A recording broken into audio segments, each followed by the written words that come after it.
Isang mahalagang katanungan.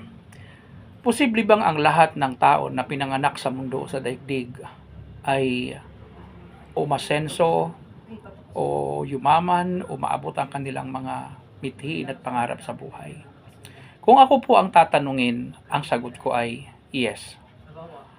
Lahat ng tao na pinanganak sa daigdig ay pwedeng maabot ang lahat ng kanilang mga pangarap sa buhay. Alam niyo kung bakit? Una, tayong lahat ay ipinanganak na hubad.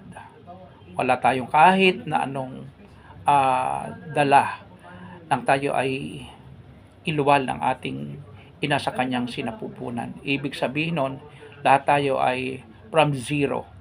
At habang tayo ay lumalaki, nagkakaedad, doon tayo nagsisimulang pumili ng ating mga gustong gawin.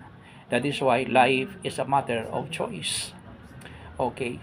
Now, pag titingnan natin ang Golden Book, ang banal na kasulatan, very consistent siya from Old Testament down to New Testament.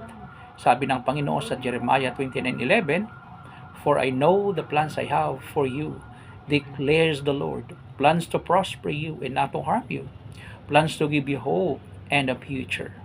So doon pa lang makikita ho natin na ang Diyos ay may napakagandang plano sa bawat isa sa atin. Bagamat ang konteksto po nun ay naka-address sa bansang Israel. Ibig sabihin mga taong may takot sa Kanya at nagtitiwala sa Kanya. Kung tayo ay taong may takot sa Diyos, ay kasama tayo sa plano ng Panginoon na magkaroon ng napakagandang kinabukasan, ng matagumpay na buhay.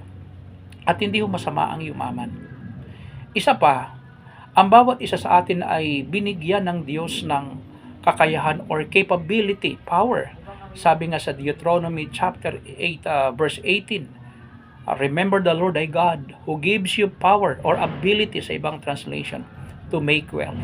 So, maliwanag po na ang Diyos ang nagbigay sa atin ng kakayahan upang tayo ay lumikha ng ating mga kayamanan.